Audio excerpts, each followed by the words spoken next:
ភ្លើងស្ដប់យប់នេះមើលទៅហាក់ដូចមិនចេះដើរចំណៃរូបភាពចាស់ចាំងក៏ចាប់ផ្ដើមហើរមកជួបមុខគ្នា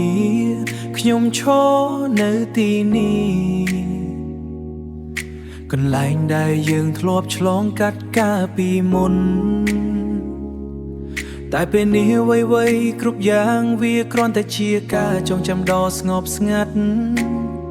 ខ្ញុំដឹងថាខ្លួនឯងគួរតែដើរទៅមុខមិនមែនរងចាំមើលផ្លូវដែលគ្មានថ្ងៃឃើញអ្នកវិលវិញការដែលនៅឆ្ងាយពីអ្នកគឺជាមួយគត់ដែលខ្ញុំជ្រើសរើស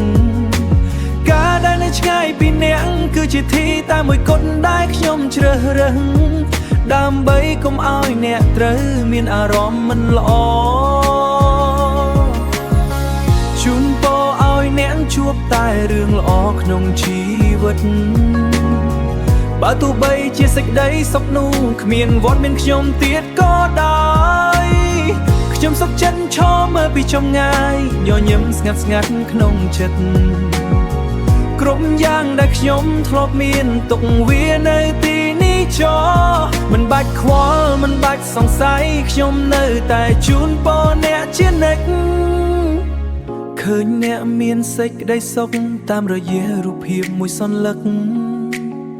ខ្ញុំដឹងថាការសម្រេចចិត្តរបស់ខ្ញុំកាលនោះគឺពិតជាត្រឹមត្រូវ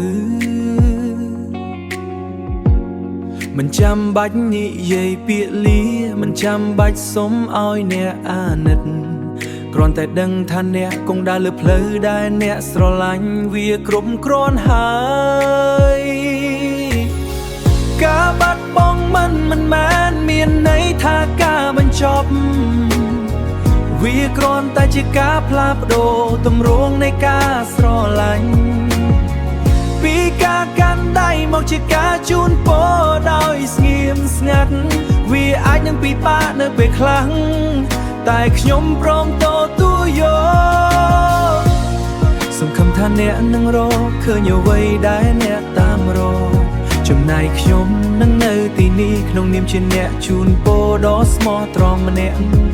លាហើយដោយក្តីរាប់អាន